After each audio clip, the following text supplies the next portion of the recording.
It says a lot that you even have the collaboration spirit. Like, I'm figuring this out on my own. And I also know my limitations as far as me having to be at work every single day, traveling a lot, not being around all the time.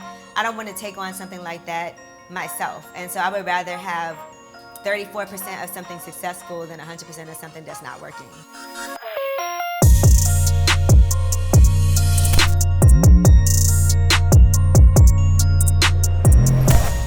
Angela Yee is a hip-hop and radio legend. She's interviewed every major name in the industry while also blazing trails as an entrepreneur with brands like Private Label Extensions, Juices for Life BK, and Coffee Uplifts People. Today, Angela will be talking to us about real estate, relationship building, and how to get a business off the ground. This is Assets Over Liabilities on Revolt. Sorry if you guys were waiting on me. No, how you doing? It's all good. Yeah. It's all good. Dope. And I got so many things going on, so I'm excited. I think you're gonna love it. It's gonna be a great conversation.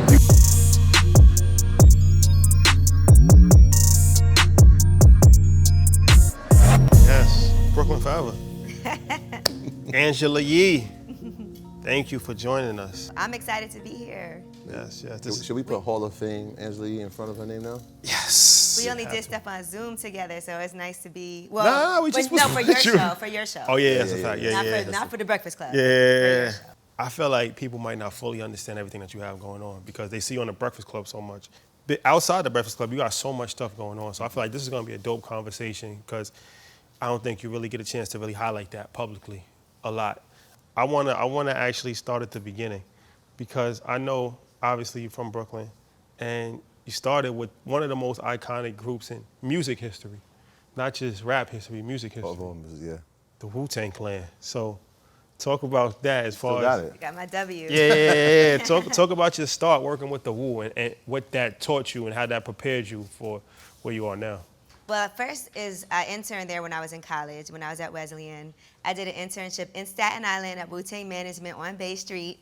And when I graduated from college, my boss there tried to get me to, it was my junior year going into my senior year. He tried to get me to drop out of college and come work there. And I was like, I think I'm gonna just at least finish this last year and then, check back with you. And so I graduated, and then I ended up working for Wu-Tang Corporation with the CEO, Divine. I was his personal assistant. That's Riz's brother, right? Yeah, Riz's brother, Divine. I was his assistant, and it was an amazing experience. I always say the reason why I knew so many people in the industry at such a young age was because I worked at Wu-Tang, because all the guys were on different labels. And so it really did help me, in the Dave Chappelle where they like diversify your bonds. But they really diversified, one artist is on Loud Records, somebody's on Def Jam, somebody's on Elektra, somebody's on Epic. They have a deal with Priority Records. They have, MCA Records. And so they were having different situations and deals all over the place and just so much money coming in from different areas. And so that really taught me a lot early on. Yeah, that's interesting because when you think of the Wu, obviously Power and Divine, most people may not know who they are, but Divine's kind of like the business mind in a sense. So being around that, did you pick up some of the jewels that he was giving at the time as he's dealing with these things?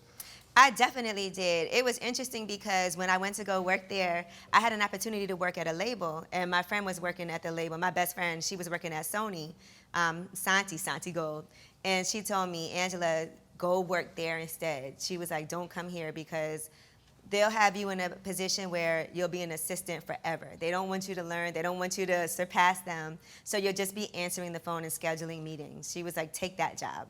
And so I said, okay, and I took that job. And I think it did really prepare me for so much because I was in charge of payroll. So that was a finance thing. And Divine used to always call me a human calculator because I was really good at calculating numbers in my head all the time.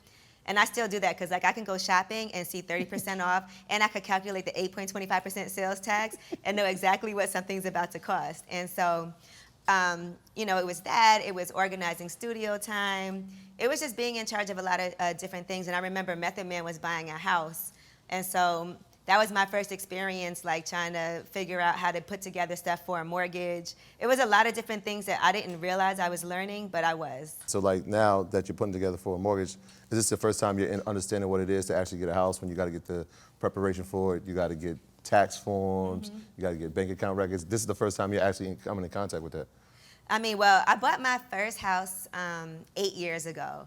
And what really helped me do that was Santi, again, we used to live together. She was my roommate. Yeah. And so when she was buying her house, I went with her like to go look at houses. So I was learning that whole process from watching her. I didn't have the money when she first did it, to do that myself. But going with her to look at houses, it helped me learn what to look for, what to ask for. Certain things I didn't even think to do, like to get an inspector to come and look at everything before I put in my offer. All of those things that I learned from her. She was like, no, you have to get an inspection. No, you have to make sure you do this. Mm-hmm. And so that was my first experience. And it was a lot. Like getting a mortgage is really giving up so much information, making sure that you have your taxes have to be done, mm-hmm. because you can't even apply for that unless you have your taxes done, for the previous 2 or 3 years. Having all your bank statements together, making sure that you have everything that you need in order to get it. And making sure your credit is right, because I think that's the number one thing that people struggle with. Yeah. So let me ask you this, as far as fast forwarding a little bit, you was actually writing for artist biographies? Yeah, I did write art. That was my side hustle when I was working. For $500? Yeah, I got paid. I did a few artist bios, and I even did some press shots, because I did photography in college, and then I was an English major. And so when I graduated, I thought I would be a photographer and a writer. I had this grand idea that I would be a temp and have a regular 9 to 5, and then be like super creative outside of that. But I worked as a temp for 2 days and I quit. It was awful. Biographies or bios? Bios, like bios, like not a whole book, just like an artist bio, like the one-pager, yeah. Okay. I was about to say $500 for a biography. No, not for a whole book. Where can we sign her up at? Sign her up. Sign her up. I guarantee you it won't be that good if I. So, I mean, what did you even think of doing something like that? Because that's something that's very practical, but that's not something that the average person would even think about. This is a viable business here. I think what it was is somebody who worked with me, she was a publicist. And so it was her idea. She'll be like, oh, do you think you could write a bio for this artist? And so then I just became known as the person that could write bios for people. Yeah, who's the biggest bio that you had to write? Back then, it was for Buckshot. Buckshot? Brooklyn. Yeah. Brooklyn's own. Yeah, I wrote Buckshot his bio. Shorty. Yeah.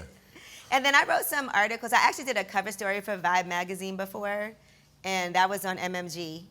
So I did that. And then I did a story for YRB on Machine Gun Kelly. That was a cover story too. So at what point, so you're behind the scenes as far as writing, as far as working with Wu-Tang and dealing with the label. When did you transition to be in front of the camera, like in the role that you're in now? Well, it started off because aside from that, I worked in marketing. And so I really was trying to get a job doing marketing at Sirius when they first launched Eminem station Shade 45. Mm-hmm. And so I asked Paul Rosenberg, Eminem's manager, to just hook me up with an interview just so I could get my foot in the door and at least get interviewed. And so he suggested that I audition for the morning show. And he told me it's not guaranteed that you'll get the position, but you can at least audition, and it's up to them if they decide to keep you. And so it was like a 3-month process of me just showing up every morning, doing the show like I worked there for a salary, but I wasn't getting paid anything. I was just working and trying to get better.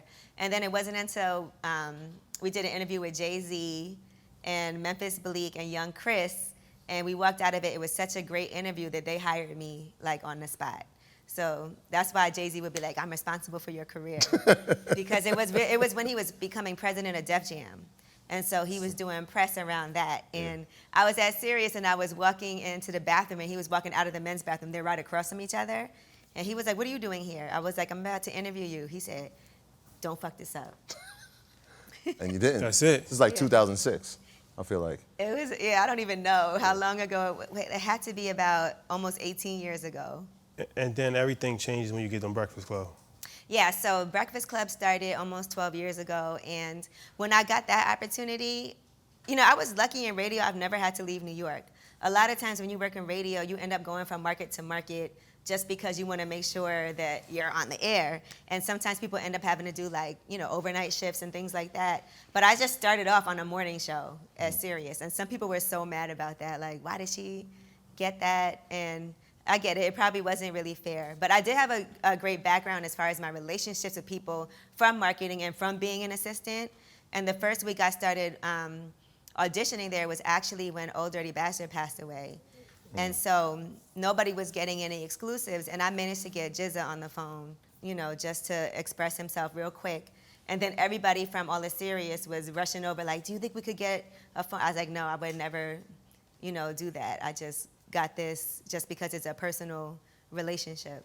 So at Sirius and obviously at the Breakfast Club, you said you got signed, right, to a salary or a contract. How are those contracts based? Are they like by the year? Like how do they structure something in radio? Well, Sirius is really different from other places because I didn't have a for real contract. I don't know if when I first started, my salary was so small to be on a morning show. And their explanation was because I had never done it before. For the Breakfast Club? No, for Sirius. Shade 45. Yeah, so when I first started, they gave me $50,000 a year to work there. They gave me that to teach.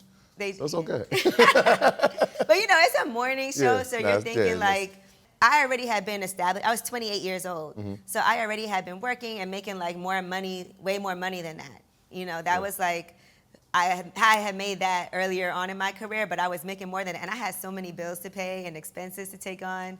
And so it was tough for me to agree to do that. You know, I still had my student loans. I had my rent. You know, I had my car. It's just expensive to live in New York in general. Yeah. And so that was a tough time for me because I also, you got to think when I first started, I was also working without getting paid for 3 months. Yeah. So that's a long period of time to not make any money. In addition to all the bills were piling up, but I was really trying to get my foot in the door. Yeah, so And you took the pay cut to say, all right, this opportunity could lead to something bigger. yeah, I felt like it was a great opportunity and that they were taking a chance on me in a way because I really hadn't ever done it before. And so I did approach them after the first year for a raise though. And sometimes it's hard when you start off really low to try to get your, because you know, I had read an article about black women not negotiating their salaries and women in general the way that we should. And sometimes somebody offers you something and you just take it. And you're like, okay, great, when do I start? And I kind of did that in that situation, but I definitely, after I read that article, was like, I'm gonna go back in there and advocate for myself and ask for more money. So they did give me a raise. I got $75,000 and they gave me a $10,000 bonus. Okay. You know, after that, but that's because I had been there for a year. I had proven that I was going to be around and I was really doing the work. And most importantly, you asked. Yeah, and I asked. And sometimes you have to ask. Like, we think that, okay, they're just gonna hand you a salary because you're doing great. You could walk around really bitter thinking, how come I'm not making more money? But you never asked to make more money. Because usually your employer is not gonna be like, you know what? I just wanna give you a raise. You've been doing so great. And sometimes you get like a 2 or 3% raise a year just as a standard. But I really went in there and, you know, they agreed that I was doing, and they also started me so low. It was like, all right, give her a 50% raise. So, okay, let's talk about this Breakfast Club situation because I read Charlamagne's book and he said when he signed his contract, he didn't read it. He was like, he didn't care what it was. He just wanted, I think he was coming from being fired from Whitney Williams or South Carolina, something. I think he got fired in Philly. Philly, yeah. Because they tried to hire me at that station after he got fired. Yeah, so he was just like, it's a no-brainer. Obviously, nobody thought, I don't know if you did think or not, I shouldn't say obviously, but you probably didn't think that it would become what it is now for 12 years running, like the biggest platform that we have, Radio Hall of Fame and all that. So when you first did the deal with iHeart, looking back on it in hindsight, was it a fair deal? How did you feel about it? Like, what was the deal with that? My deal wasn't bad. Because I had a job already at Sirius. I had my own morning show. And so in order for them to get me to come over there, I was actually the last person to sign my contract. And so they had sent me my contract, and from what I understand, they were waiting all day, like by the fax machine for me to send over my signed contract. But I wanted to make sure I was comfortable with it. I had my lawyer look at it. So you did read it? Definitely, and I had my lawyer look at it. I sent over things that I wanted to change. Yeah. I'm very big into, look, I haven't done all the best deals, but I definitely, when it comes to something like that, will always have a lawyer look at it. An employment contract for sure. Like if it's just a booking for something, I can handle that myself, like a 2-page contract. But when it comes to something that is that major, I definitely had my lawyers look at it, and they sent it back. I remember I was recording lip service that night at Sirius. It was 8 o'clock at night, and that's when I sent it over. And they really waited at the station all day for me to finally send the contract back over. But I wanted to make sure it was good. It's a big deal. How long was the first contract for? It was 2 years with a 3rd year option. So how many contracts have you signed with them since? So, interestingly enough, after that, we got a weekend syndicated show. And I was in Turks and Caicos on vacation, and iHeart was trying to get me to sign a new contract while I was there because it would include the weekend syndicated show. But they wanted me to sign a contract that would be for another 2 years with no raise or nothing, or 3 years flat. And I wouldn't do it. And I remember I was on vacation, I started crying because I was like, first of all, why are they doing this to me on vacation? They were telling me if I didn't sign it, like the deal would go away.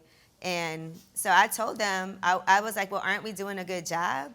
And they were like, yeah. And I said, so why would you give me a contract with no raise that would stay flat for 3 years? I don't want to sign that. And so I told them they'll have to find somebody else to replace me. I just didn't want to do that. And so they ended up just doing an addendum to the contract. And then I got to keep that one. And then I signed another one the next year. And then actually my contract is up now. Is it? It's been up since December. Breaking news So alert. you're working without a contract right now?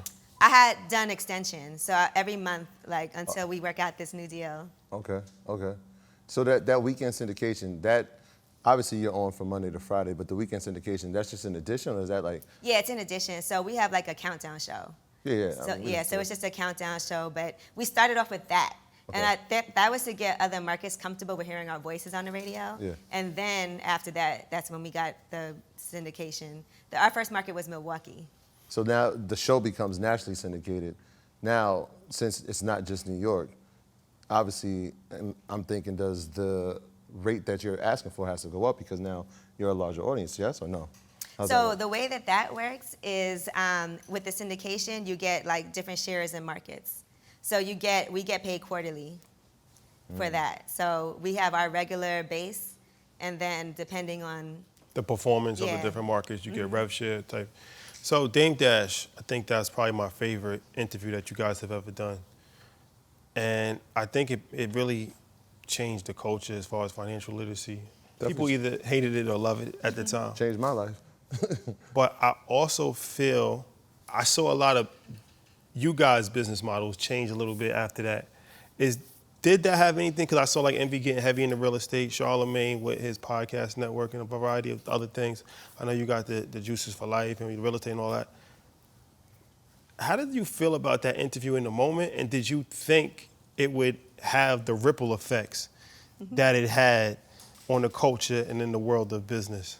Well, one thing Damon Dash knows how to do is market, and and he's great at talking about things and making you see his point of view. And I didn't completely agree with a lot of it because I don't feel like because you work for a company that's a bad thing. When I was younger, when I was in college, I wanted to be a teacher, and so I think that certain people and as we saw during the pandemic, some of the most important people were those people we take for granted. And so I don't necessarily think that if that's what you want to do, that makes you like not motivated or whatever. I think everybody has their own path. And I think we all answer to somebody too.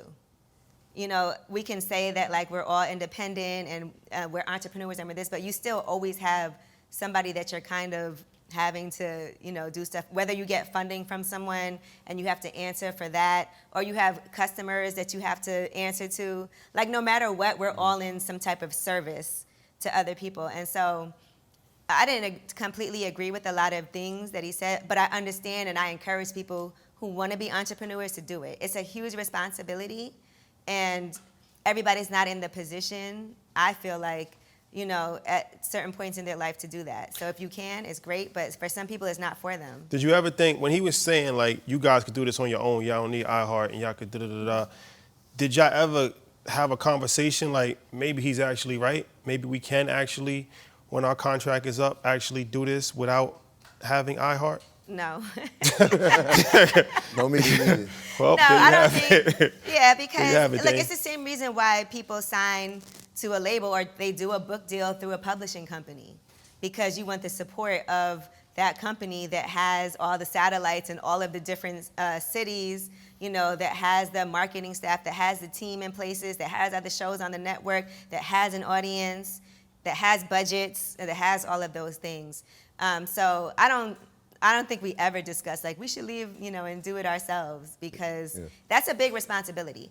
I think even for artists, people always talk about staying independent, and that works for some artists. That's great if you can have a team of people, if you have a following, if you can figure it out, if you know how to do certain things yourself. But for some people, they're like, I just want to do my music, and I want, the label to help me make sure that my stuff is uploaded on all the streaming services, and that they put together a promotional tour for me, that I get, a nice advance to take care of my family or whatever it is that I have going on, that I need to handle, because it does take money to do certain things. And if you don't have that capital to do it, or if you can't find funding for it, then I don't think it's a bad thing to go whatever route you need to. So, while you're doing the Breakfast Club, obviously you have your focus on other things as well. And so you had a successful podcast, a bunch of successful businesses. You'll be on the podcast soon, you guys, yeah. 2 years and still waiting, Yeah, we're but still waiting for the invite, but different story. we came to your show and everything, but that's another story.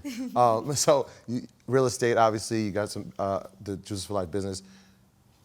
Did you have that entrepreneurial spirit when you started your venture into radio, or is that something you learned from interviewing guests? I know one of the advantages we have is we sit down with so many people that we learn every time we talk to somebody, and we hear ideas, and we're like, I think we can execute on this, and we have the resource of the person, now that we sat with them, to use them as a tool to help us get into this field.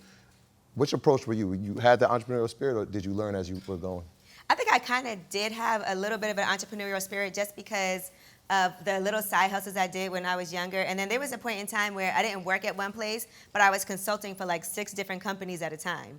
And so I was making my own schedule and running, but I didn't really have a name for it. I was just a consultant, but I was really working for myself. Like, I didn't have to be anywhere. I was getting a check from each of these companies every month and making really good money doing it. And so I think part of the reason that the first venture that I did was the juice bar was because I finally had some money too. And so one of my things was, I always wanted to make sure, I used to be scared that I would never have enough money to buy a house, and then I would be thinking, like, how will I ever retire? And so once I bought my first house and I was comfortable with that, and then look, people would tell you, like, you can just not drink that cup of coffee every day, you could just, cut out the dinners and do all of that, but sometimes you just need to make more money. And so, Basically, facts. yeah, that's the simplest solution. I'm not making enough money. And so I started making more money. I was doing a lot of side gigs and, other things like that. So I had money in the bank, and that's what really made me become an entrepreneur. Just being able to have money to invest in something, because I didn't have that before. Yeah, so now you have the money. Let's figure out what to do with the money. Yes, exactly. Because I always feel nervous if I have too much money in the bank.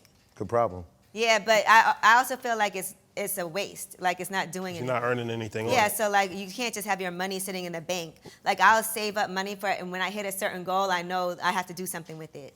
And so every year I try to do something, whether it's, get another property or invest in another business. So every year I make it a goal of mine, if not one thing, at least multiple things. But I make sure that I'm always like trying to do things and don't have money just sitting around not working. So let's talk about the Juices for Life situation. Our guy Styles. Shout out to Styles. And Kiss. What made you want to partner with them and open the Juices for Life in Brooklyn? I believe it's in Brooklyn, right? Well, I juice all the time. And so, but I think it was an educational journey for me on what juices were good and what weren't. So sometimes people will think, I was drinking these strawberry banana smoothies, thinking I was doing something and not knowing that it was like pureed strawberries and, apple juice in all it. kinds and of sugar in your body. Yeah, all these artificial sugars. And so once I found that out, I was like, okay. And then I saw what Styles and Jadakiss were doing in Yonkers and in the Bronx, with their juices. And then I went to the juice bar to go study it and see what it was like and see how everybody there knew what they were talking about.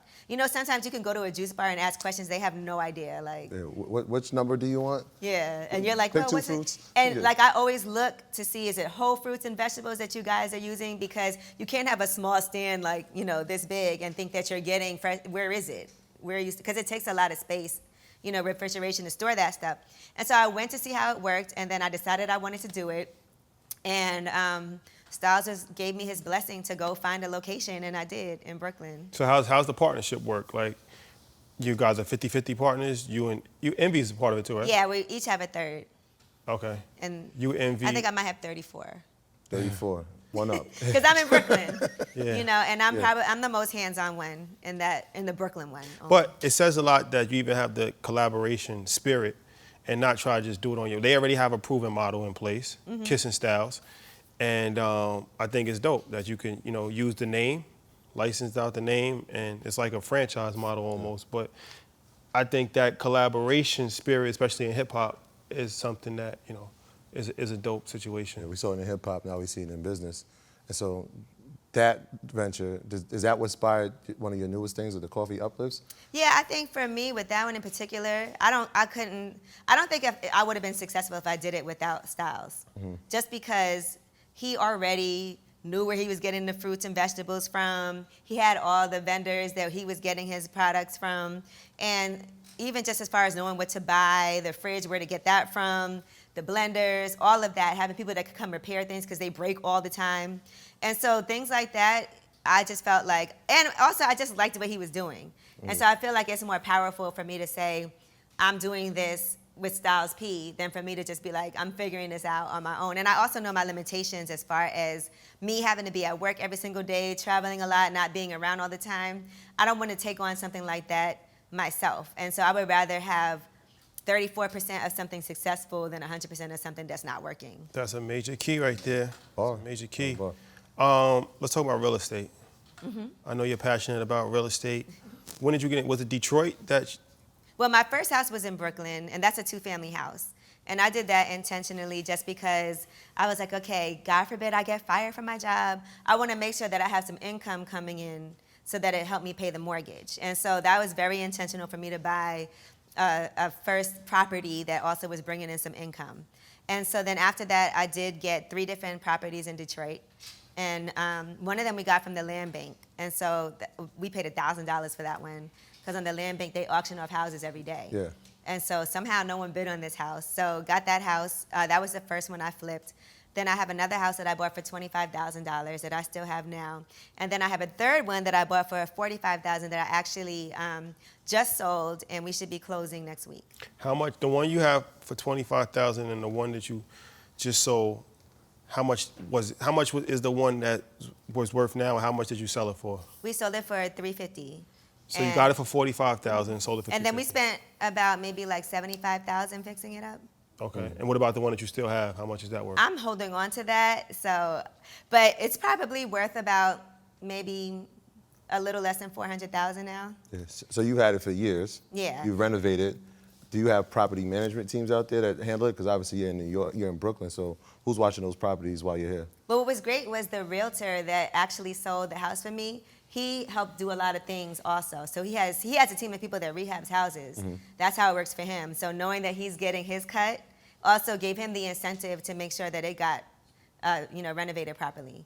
And so it was a win-win situation. He gets paid. Because look, you can ask people to do stuff for you. They don't care that much if they're not invested in it. When people are invested and he knows the more that money that this goes for, the more money I get. So I gave him a higher percentage for selling it because he was the person in charge of getting everything renovated. So also another dope story that I've heard you tell before is that the house that you're in now is a multifamily home, right? In Brooklyn? And you rent out the bottom level, right? Yeah.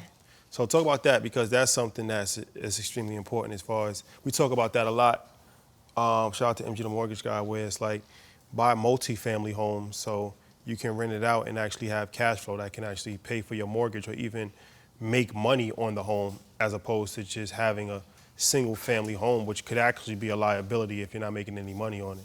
Yeah, that's true. So it's interesting. In Brooklyn, I have two-family homes. One of them is being renovated now. And then the other property I have in Brooklyn is a condo.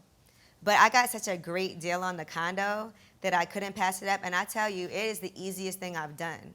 It definitely makes me money, and I pay those fees every single month, but the rent covers the fees plus, and the mortgage is already paid off. And it had a tax abatement on top of it. And so it's already worth $250,000 more than what I paid for it 2 years ago. And so it was a good investment, and I know people do say multifamilies, are a better investment, but it kind of depends on what you want to do with it. And that deal was so good that I felt like I couldn't pass it up just because I got it under the value because it was a special deal that was only for 8 of the units in the building. So that's why I did it. But I also didn't put anything into it. Like, it was turnkey. And so that helps too, because I tell you that renovating is really tough. Like, from my experience having to do that in Detroit and my experience doing that in Brooklyn, you know, getting the right contractors, it definitely always costs way more money than you expect, and it definitely takes longer than you ever anticipated, and it's such a headache. And so for me to get a turnkey place, which we'll talk about it, I'm sure I just got another one. Yeah.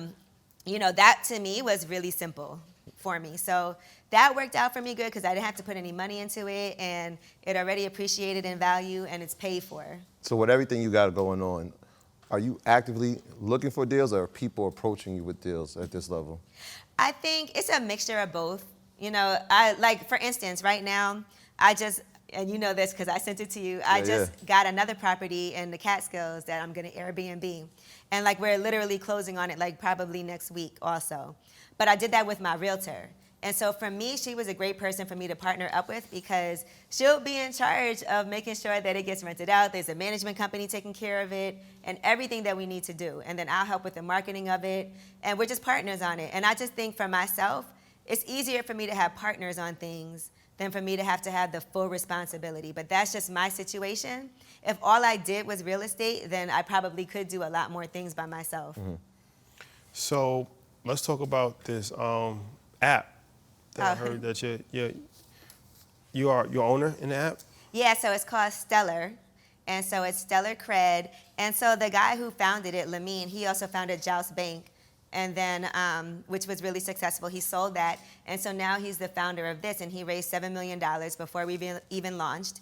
And you know, he's definitely a fintech guy that people love, and he's great at what he does.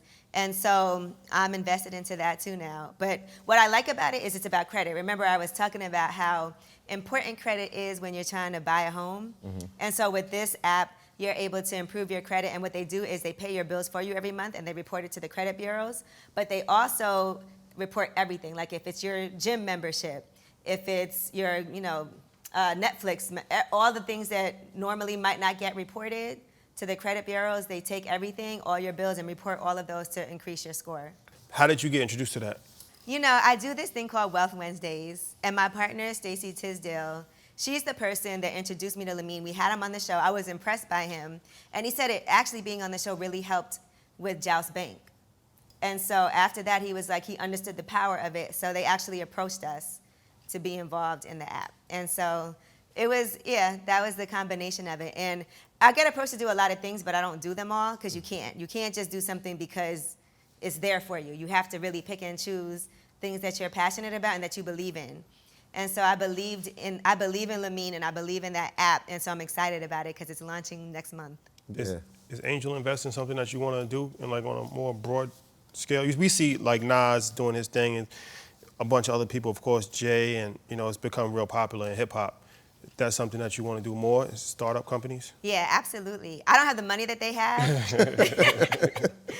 you know, but I know everything helps, but I don't have like that, you know, I don't have it like that yet. So, but I'm trying to get there. You know, that's the goal always, like to have all that passive income. Because like I'm really thinking this Airbnb, the way I calculated it, even if we only rent it out 5 days out of the month, it'll pay for the whole month. Yeah, you've obviously had this vision, like we said, we spoke about the Airbnb situation. It's incredible. And you said every year you're trying to find a new business. But I know the newest one you entered was the coffee business. Oh, yeah. So can we talk about that? I mean, let's not forget that. You went from juices, and now you have coffee in Brooklyn. Talk about the inspiration behind that. So Coffee Uplifts People was something I came up with during the pandemic. And so the way it started was we went to a meeting at Brooklyn Roasting. The meeting was really trying to find a space to store our pressed juices, drink fresh juice. And so we were looking for some place to do refrigeration for them locally. You know, Brooklyn Roasting is based in Brooklyn Navy Yard. And so we went there for that. And then the conversation turned to, why don't you start your own coffee company? And after doing my research, because I'm really big on, you know, research and all of that, I was really studying like the coffee industry and how coffee is really marketed here to middle-aged white men. And a lot of times we don't feel like coffee's for us. Like I know a lot of people will be like, I don't drink coffee. You know, do you guys drink coffee? No. See? Not for us. But that's how we feel, Yeah, it's right? true. But also coffee was started in Ethiopia. I was So about it to say really that. I was is about to our say that. thing. It is our thing. You know, it was just something that they took from us. And so for me, it was important because everywhere where coffee beans are grown is black and brown places. And so why do we feel like that's not our thing? And why don't we have more money, you know, based off of that? It's the second largest import here after oil is coffee. And so why wouldn't we be involved in that business? We should benefit from it. And so really the part of the reason why I did it was because I wanted to make a change, and I wanted to make sure, even like with the farmers and with the exporters and everything, that women and black people are more involved, and people of color, period. So let me ask you this. Let's get back to this Airbnb situation. I know you said that you're a very calculated person when it comes to the math.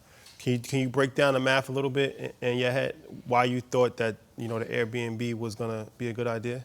I just think, well, first of all, what we've noticed, and because my realtor knows a lot of other people who obviously are realtors, and they have property in the Catskills also, she saw how their rental properties are going crazy right now. People want to just drive someplace to get away, you know, and even if they're going with their family or on a retreat for work, everybody's trying to find places that they could just drive to. And so like a couple of people we know, their Airbnbs are rented out already like throughout June, you know, nonstop. And it's a really busy market and a busy time for that, and it's affordable. And so for me, it kind of felt like a no-brainer. And we did a lot of research. We went to go look at many different places. One of them I put an offer in on, and it ended up going for $500,000 above the asking price, all cash. $500,000 above asking price? Yes, all cash. Wow. That's crazy. Yeah. In the Catskills? Yes. Yeah. Exactly. I mean, it was beautiful. Yeah. And you know what? I wanted it, but then now that I look back at it, I feel like it was better that we didn't get it because there was no garage and they didn't have a lot of land. The house itself was beautiful, but there was no basement for storage. But it was just an amazing house that was like built from scratch that no one had lived in yet. But it also, no place to put a pool if you wanted to. And it was really close to the house next door. So I feel like it worked out better because the one I got is like on 9 acres. You know, it's 7 bedrooms. It's in the state. Yeah, it's beautiful. Yeah. And we could build another house on the property if we wanted to. And so I feel like it was a more practical decision. And I feel like a lot of people had buyer's remorse during the pandemic because everybody was overbidding on things. People were buying things sight unseen, way inflated, and then regretting it later. And so I do feel like, you know, I also know my cap. I'm like, if I can't get it at this price and they offered $500,000 more, you got it. It wasn't worth that to me. So is that going to be your approach? I mean, this is just the first, I'm sure, of many. Is that going to be your approach? Buy the property, Airbnb it? Because I know a lot of people will rent or they'll lease and sublease the property and make money off the Airbnb method. Is that going to be your approach going forward, or it will be subject to the city and the location of the place that you're doing it? I think it'll be subject because I also am getting something in Miami. And in Miami, it's a lot more strict. Yes. Right? It has to be like, I think you can only do it 3 times a month for a minimum of 30 days each time.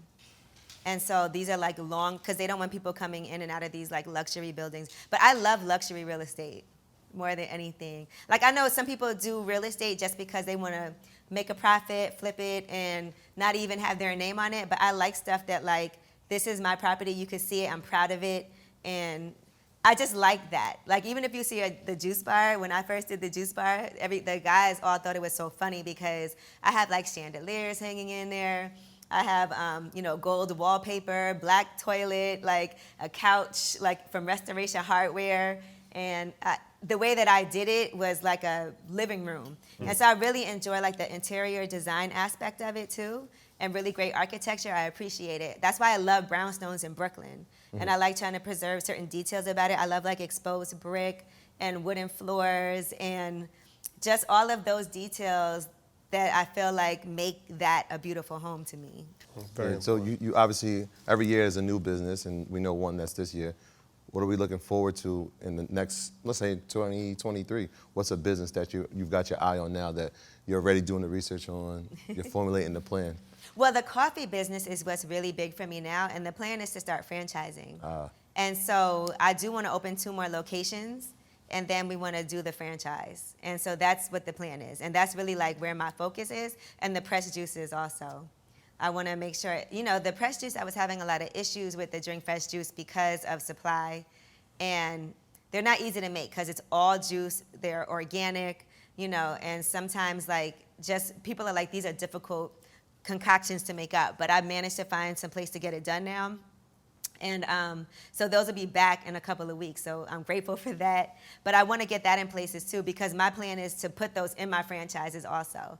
And then even with the coffee company, I want to start doing express ones too, so that we could put it inside a location that already exists. Yeah. So like in Juices for Life in Brooklyn, in the front will be a cup express.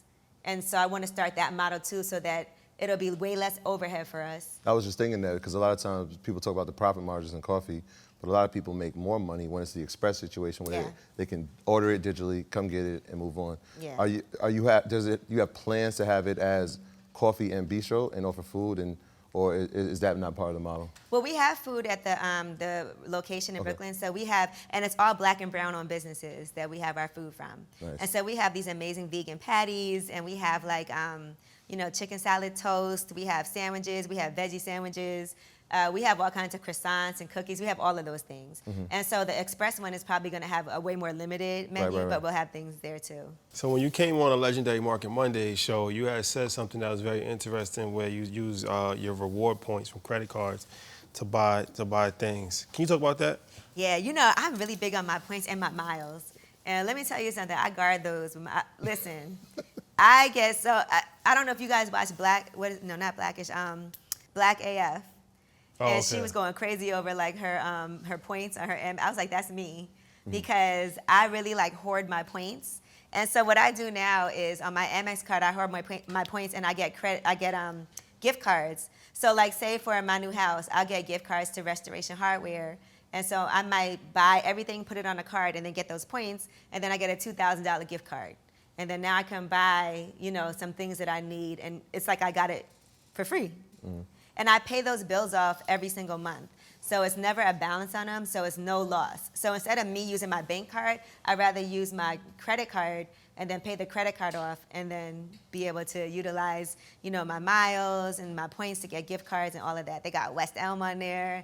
Neiman Marcus, I said I bought my first Louis Vuitton bag, and I bought my first Chanel bag using my points. It's interesting because 4 months ago, we had did the 4 months ago we did the Breakfast Club, and right after we were talking about investments and assets, and we were talking about bags, and you're like, no, they're assets, sure, they're assets, and I'm like, yeah, they are assets, and you sent me the link, right? I think New York Times wrote an article about how Chanel bags, so I'm like, all right, so I went and purchased it, and then like the next when we met a few weeks later, it was like the bags had gone up by $3,500. They appreciate it over time, and it was like, let's just keep these things going. And it was like, oh, this is perfect, because most people don't think of them. They're like, oh, this is a nice bag, but you had that mindset right there, like, no, this is an asset. That's really just an excuse. I know. But it works. But yeah, I mean, and look, you know that resale market, depending on what it is, can be really, really crazy for you. Like certain things, look, I've gotten sneakers and sold a pair of sneakers that I never wore, for $4,500 at StockX. I mean, I feel like during the pandemic, especially last year, with everything, the supply chain issue, luxury items went through the roof on the resale market. Watches. Yeah, and then it went back down, and people were pissed that they spent that much money. Yeah. But I feel like over the course of time, if you buy something that, has value, it's going to either hold its value or go up in value. But when you said about the credit card, that goes back to financial literacy, because a lot of times people were taught, like, don't use credit cards. Don't use credit card, cash everything. Or if they use credit cards, they do it irresponsibly, and they're using it because they don't have enough money, which is the wrong time to use a credit card. That was me in college. Yeah, but the financial literacy is actually, it makes way more sense to use a credit card. Make sure you pay it off. Yeah. But, for all of those things that you just said, it really doesn't make sense to use cash at all. Yeah, no credit is actually worse than having bad credit. And so people have to understand that you got to have bank accounts, you got to have credit cards, you have to use those credit cards and pay them off, because you want to have good credit. Like, I have an extensive credit history. Look, I worked at Macy's. That was like my first job while I was in school. And so I worked at Macy's, and I had to get a Macy's card, to work there. And so that's probably, one of my oldest cards from when I was in high school, but that helps my credit when they could see that card on there, and then I got a Bloomingdale's card, those store cards, and they have such high interest rates. And at that time, I wasn't paying them off, so it really wasn't making sense. But now I just put everything on 2 different cards, my Delta Amex and my Amex Platinum cards, and that's it. Like, those are the only cards that I use for everything. So let me ask you this. As far as being a radio superstar, what made you transition into starting a podcast? And it's interesting because all of you guys on the Breakfast Club has podcasts. Like Charlamagne got the Brilliant Idiots, Envy got the show with his wife. The Casey crew. Yeah, and obviously I know you have your podcast. You could say it. Lip service? See, I don't know if you could come on. You're embarrassed already. You can't even say lip service. Noted. Say it. Lip service. Lip service. There you have it. There you have it, ladies and gentlemen. Yeah, when she makes that sound, usually something crazy was said. Yeah. So, what made you want to start the podcast, and what's the difference between having the radio show and the podcast, which is, you know, a different form to get the media out there? So I had a lip service show when I was on Sirius. That was actually before I got the morning show. When I was on with Cypher, they gave me my own nighttime show, Lip Service, and that all came from, I used to do this segment every Wednesday called Slut It Out. And it was like very important segment. Yeah, it was a funny segment. Yep, promote that. But it was all women talking, because look, when I worked at Sirius, it was a lot of truck drivers used to listen. It was a lot of men. And so they used to say that like men didn't want to hear women on the radio.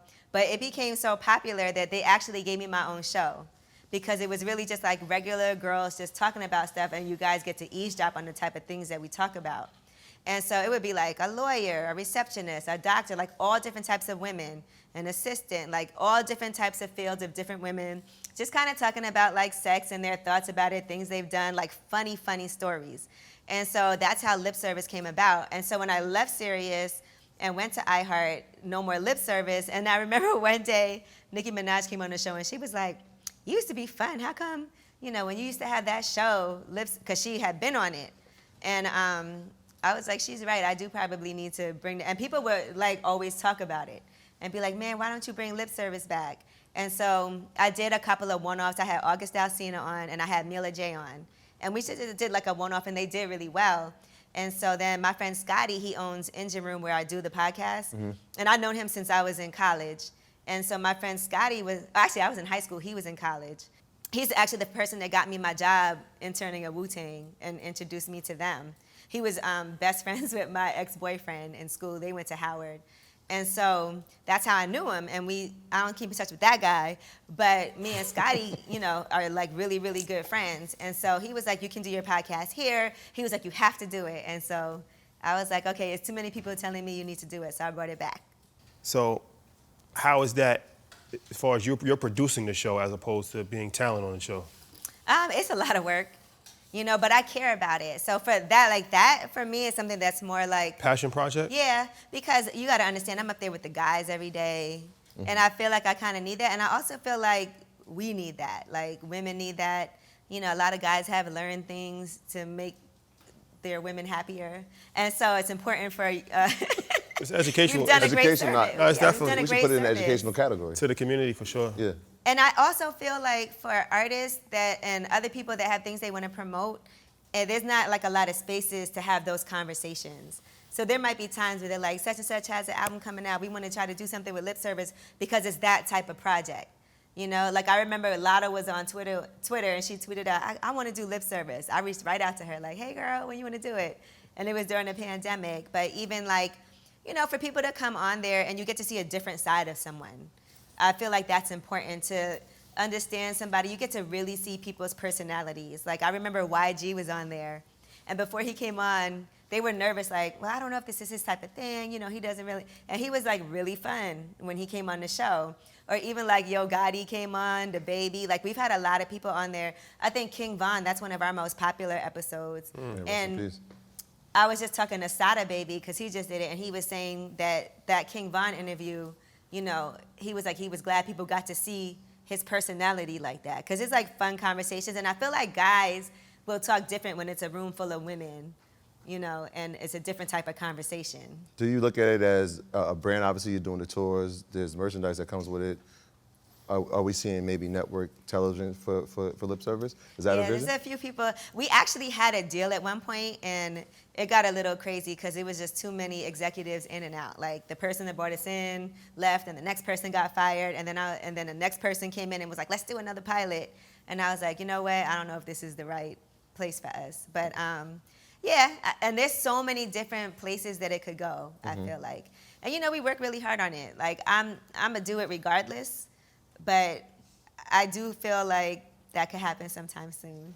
So I see you're working with a few people in our space, crypto, stocks.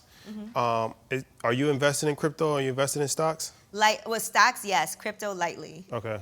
Lightly. I'm watching it. I like to get my feet wet and see what happens, so I feel comfortable. I did the same thing with stocks. Yeah. Like I invested a little just to kind of sit back, see what happens. And with stocks, it's like very diverse for me. So I have long-term investments, and then I have some things that I check like every couple of weeks, and then I try to figure it out. Is there a strategy when you're picking a company, or are you looking at, I'm investing in it as a consumer, I'm going to be an owner too? What's your plan? I might ask you, like, what should I put on my watch list? We've had that conversation. We just watch Market Mondays. Yeah. That's it. We've had that Exactly. conversation. Yeah. And it really is just like watching other people. Look, there's a lot of great apps that you could go on. You guys know I use Public, and you can see what people who are in the finance world are talking about. And so they give a lot of great advice. You can see what other people are buying, and you can see the reasons why they're buying it. And so those things are important to me. I read the news. I watch what's about to happen. I see what's going on with this company. And it's not always obviously risk-free, because sometimes unexpected things happen. I remember I invested in Under Armour, and I thought it was going to be like amazing for me when I did it. That's a tough one. That's a tough one. I was like, Steph Curry, his name was on it, and like, he's an ambassador for it. Yeah. It's gonna be amazing, and I invested in that, and then that did not, What stock has worked out the best for you? Lyft. Good one. I would say that was a good one for me. Yeah. And I like to do IPOs when I can, when I feel like it's reasonable. Yeah. I mean, I wouldn't knock myself over that, right? Because at the time when you're thinking about investing in it, you're talking about Steph Curry, MVP of the NBA. It's a long time, and it was early on. Right, and then at that time, you had Cam Newton, MVP of the NFL. Then they had Tom Brady. So it made, Bryce Harper was there.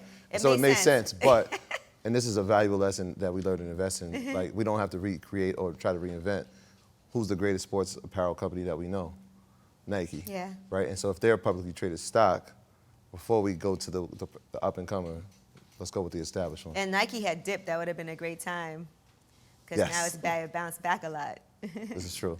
Hindsight's always 20/20. But see, I really do pay attention, to Yeah. what's going on. And I think it's so much easier now with the apps, like that you can just go on an app and buy just fractional stocks, so you don't have to invest, because people think that you have to have a lot of money to invest in the stock market, but you don't really have to. And I always feel like the best way is to just do what you can when you can do it. And then obviously I have like my IRA, my 401k, and all of those things that are really safe for me. Safe place. Yeah. So how important is it for you to collaborate and work with women in this? I know I see you working with a lot of women. You're talking about your Wealth Wednesdays. Is that intentional? Like you make an intentional effort to work with women? Yeah, absolutely. I think, well, first of all, because we have unique things that we have to deal with. Even like me working with Coach Jessie and Queen Afua and doing things with these women, because even with our bodies, like with women having fibroids, we see a lot more conversations about that. And that's important because that affects Black women more than anybody else. And so that is something that can cripple someone's life if it goes unchecked. And then they tell you to get surgery when there's other ways you can treat things.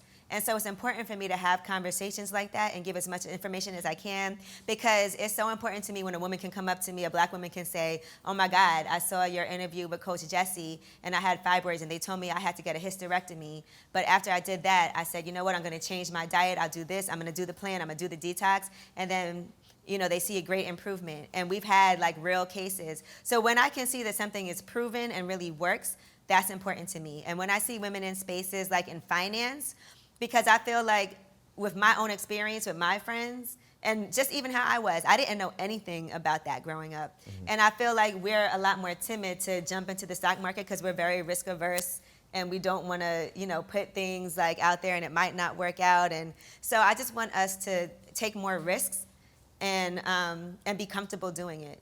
So in this space, obviously, you have a multitude of things that you're doing.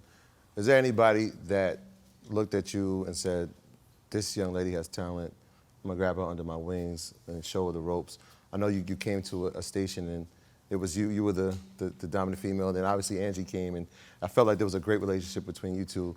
Are there any other women in the space that have said, you know what, Angela, If there's anything I could do to offer you assistance, let me do it. And vice versa, have you done that to any young ladies in the up-and-coming in the industry? I don't want to not name somebody that might help me, but I didn't get too much of that. And that might be my own fault because I'm also not the type of person when I was younger, and I wish I would have did this, to reach out and ask for help or be like, will you be my mentor? I've never really had a mentor. And so I do try to do things like, look, even Paris, right? She works for me. And when I first met her, she moved to New York from DC. She was working in a showroom, and she asked me to be her mentor. And I was like, look, I'll tell you what, because being a mentor is a big responsibility, in my opinion, and you can't be everyone's mentor. And so I told her, why don't we I'm gonna invite you out to certain things because you're new here, and let's see how it goes. And then she ended up working with me because I really gave her responsibilities. And I think doing that, because as a mentee, you have a responsibility too. You can't just say, let's go for coffee and sit down, because we all know how valuable our time is. We don't have a lot of time. And so if you can be valuable and offer services in any type of way that can be beneficial and show me that you're really serious, because I only want to mentor somebody who I feel like really wants it. You don't want to mentor somebody just so they could come to the party with you, or so they can get invited to your whatever. And so I just feel like if you want somebody to mentor you, you have to approach them and say, look, this is how I can help you. I see you do this. I see you do that. I can help with this, and offer that help. And I've had a lot of people that have offered to help me that I actually have started to work with. Even and I love this girl, Olanike is her name, and she used to work in the airport, and I would go through TSA, and she would always be like, I applied for the internship, at Power, and I really want to come intern for your show. And so I made sure that I let them know, hey, and I told her to forward me her resume, and I forwarded it for her. And then she ended up coming to work at the station as an intern. And then she would always be like, do you mind if I come with you to whatever event you're going to, just so I can learn what you're doing and help? So then I started letting her come, and she didn't tell me she quit her job at the airport, because all of a sudden she was like always available. And I'm like, girl, that's not work. But, she ended up really like coming on the road with me, working with me, and then getting a job. A job opportunity came up at Atlantic, and she ended up getting a job there and then going to work for OVO. And then now she's completely shifted and she's doing interior design. But, it's stories like that are people, she wanted it. And I would never have told her to quit her job, but she did that on her own. But that's somebody that was really like, and she didn't even tell me, I didn't know for months until later on. She's like, yeah, actually I quit my job. So before we wrap, what's your 5-year, 10-year vision board? We have this conversation a decade from now. What do you hope to actually have in place? What's your goals to actually? Well, I definitely want my Cup franchise to be taking over. So 5 years from now, 10, I want to see that grow and grow and grow. To where you have them in so many different places, because, obviously Starbucks is the biggest, but I feel like there's a space for Cup to really take over in that place. And so I can see that happening, because the way our franchise model is, we're trying to make it affordable so that people who want to buy into the franchise can do it. And that's definitely one of my goals. Also, when it comes to real estate, I just want to have some nice luxury Airbnb rentals that I can do. And I really kind of want to be more involved with interior design, because it's just something that I love. And so, and then what I'm also hoping, even with lip service, if I'm not doing it myself personally in 5 years, I want to have somebody else, another group of people, of women who kind of can fill that space, that I can produce the show. Because I would love to produce shows instead of always having to be on Be the talent. Yeah, so I would like to be able to do that more. And then, of course, I went to school for writing. That's always been my passion. And so I'm pretty sure I'll have a book out. Yeah. Speaking of books, you're on the board of the New York City Public Library? I'm an ambassador for the New York Public Library. Yeah, how did that come about? So growing up, I was always going to the library. I read books all the time. I have a book club and everything. I'm really big into literature. And that was just something I did, the book club. I just was like, I want to do a book club one day. And my partner, Tony, in the coffee shop, he is the type of person, I tell him I want to do something, and the next day he got a flyer, and he's asking me what date do I want to start. And so I told him that. Next day he had a flyer. And so we were doing it at his store. He used to own these Woodstock stores, these sportswear stores. And so the point of it was for me to elevate these authors, because I feel like authors don't get enough attention.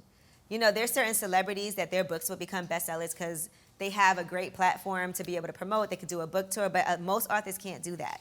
And so I really wanted to provide a space for authors to be able to be heard and for people to come in and see them and ask questions. So they turn into like town hall meetings.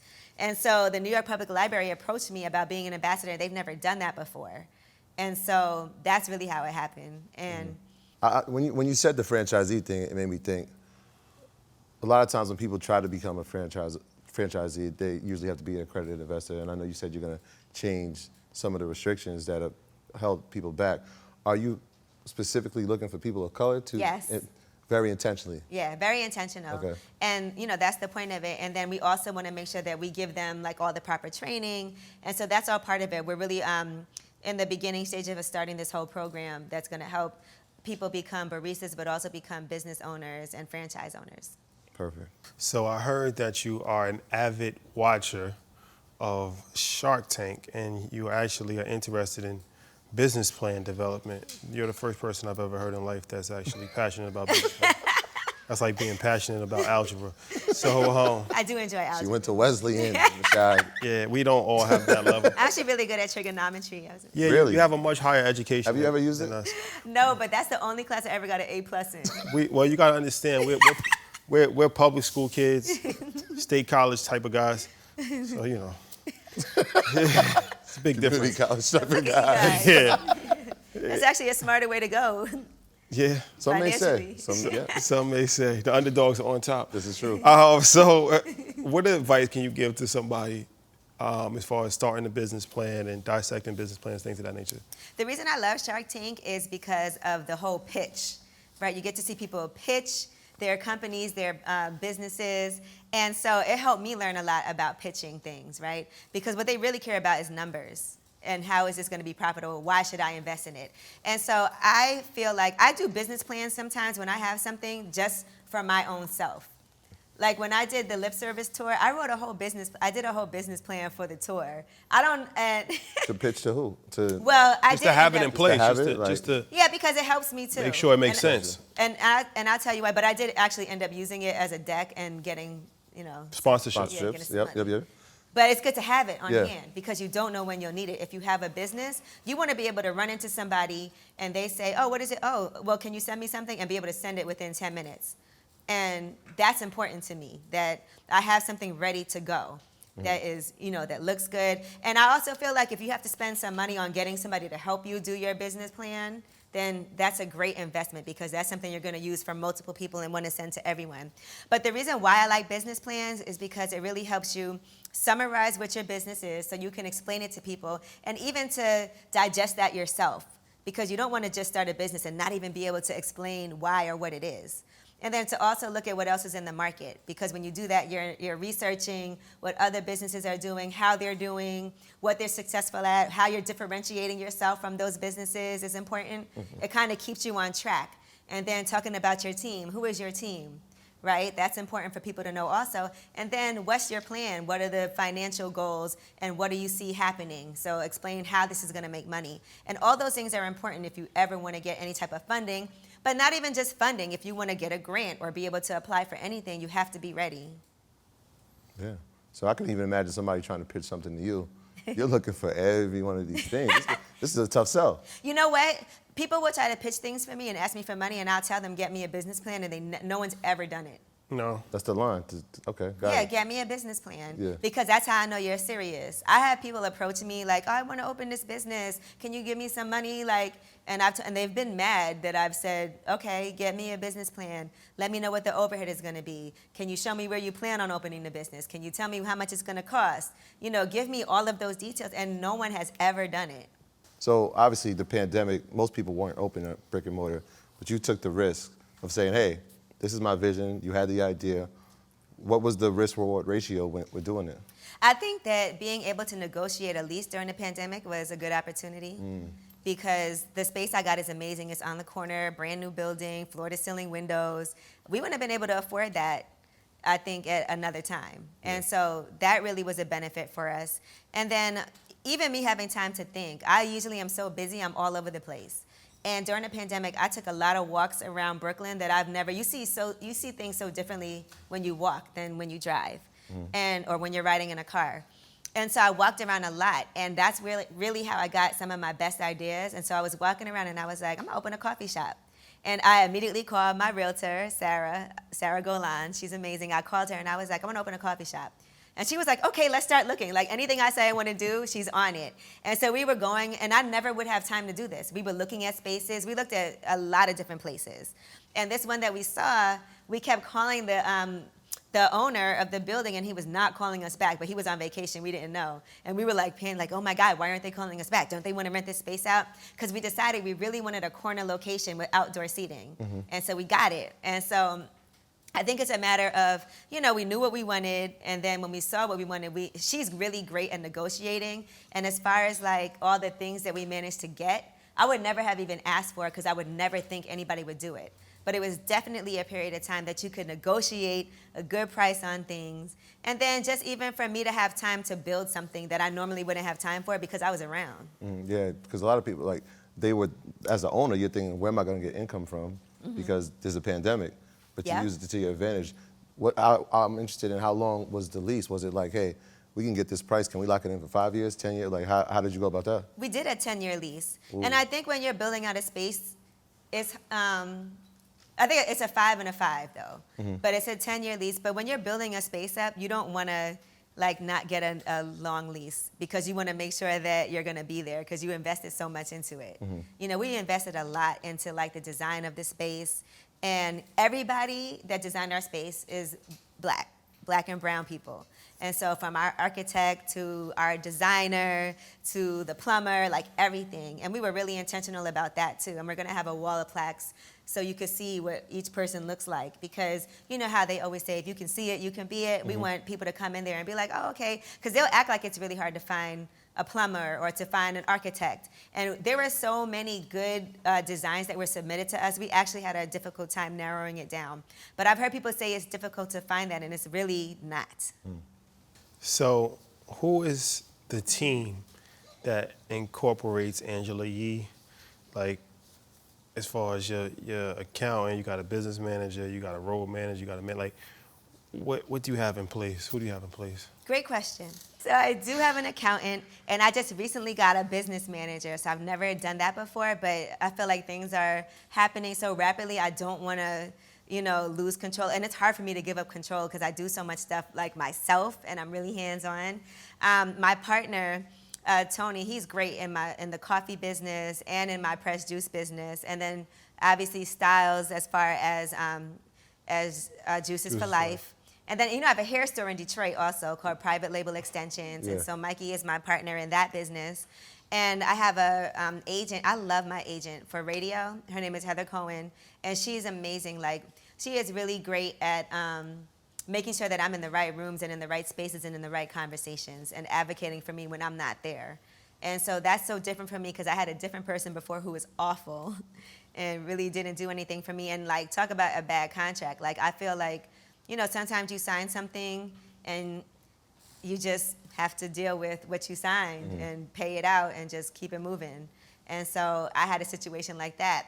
But some people might be like, oh, I'll never get an agent. But I feel like she's done so much for me even before she was on board that she deserves it. Like, you want to pay people and feel like they earned their check. And so that's how I feel about Heather. And then, I have my lip service team, and I have Dan who produces the podcast. And he does a lot of stuff for me with that. Is that my whole team? Oh, Paris. And she does all of my bookings, Paris and H.O. from Chase Republic. They do my bookings. What does your business manager do? So that is, as far as like all these different financial responsibilities I have, like for instance, they might do something like check on my insurance rates. Pay your bills for you? No, I actually pay my own bills. Okay. I don't give up that. Not playing that game. No, we ain't playing. They can see my account, but they can't access it. Yeah, they can't like do anything. So she can see my statements and my accounts, but she can't pay stuff or take money out. And not that I wouldn't trust them, but I just don't even want to, have to blame it. I check my bank account first thing in the morning every day. Same. All of them. Yep. It's the first thing I do when I wake up. I don't even check my text messages. No, that's the first thing I do. I want to see if some payments came in. I want to see if something went out. I want to make sure that I really watch my money. And so it's important to me. Everybody should do that because I just can't I don't have enough that I feel like I can't watch it myself and pay my bills myself. I mean, I have some things on auto pay, and some things I pay my mortgage every month on Auto? on the property. Well, the reason I do it is because I overpay it. I just do different amounts. Knocking the years off of the mortgage. Yeah, exactly. I always overpay my mortgage. Yeah. Smart. Yes, very important, ladies and gentlemen. Obviously, when you started getting bigger contracts than you did at Shade 45, in these early stages, before you were as financially responsible as you are now, did you make a splurge, or was there something in your mind that you've always wanted, and when you got to that number, you said, I'm gonna get it? I would have to say my first big check came, actually, it was courtesy of Top Dog.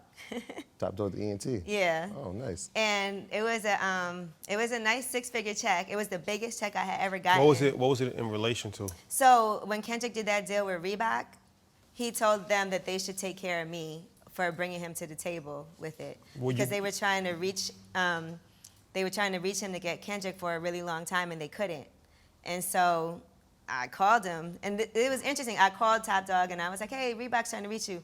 Got them on the phone like a minute later, and then they were gonna meet in Vegas. I think it was like a Floyd Mayweather fight. And so then the guy, my boy Damien, who was at Reebok, was like, "Yo, you need to fly to Vegas because I don't feel like the meeting's gonna happen, if you don't come." Mm-hmm. And so I did. I went out to Vegas and, made sure they met, and they ended up doing a deal. Now I probably would never have really been like, oh, I want to get paid for that, because people get paid for that, but I just thought I was doing a favor for somebody. Yeah. And they said in the meeting, the first thing Top Dog said was, "Yo, y'all got to take care of Angela, though." And what'd you do with the money? Oh, that was when I bought my house. Oh, you bought the house with it? I Yeah. told you she's financially responsible. There you have it. Thanks, Top Dog. Nah, I appreciate you. I appreciate you for joining us. Thank you. Appreciate it. Thank you. Thank you, guys. I appreciate y'all. And I love what you guys are doing. And everybody always says how much they love when y'all are on the show. So thank you for returning the favor. It means a lot to me, too. Thank you. Angela Yee, ladies and gentlemen.